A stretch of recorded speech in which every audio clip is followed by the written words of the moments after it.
Okay, I figured out all my wiring problems and got my motors mounted up, got them plugged into Mach 3, figured out what my Mach 3 problem was, and now we got some movement.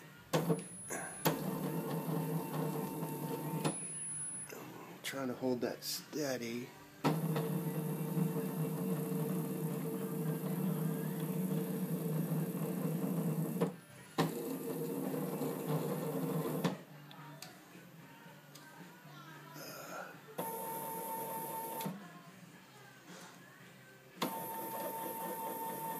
Got some adjusting to do there, it sounds like.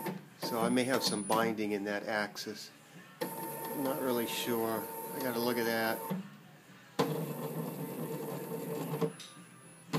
But I'm finally happy to have this thing rolling. So next I'm gonna go ahead and take my electronics that are just sitting on the counter and mount them up in the case.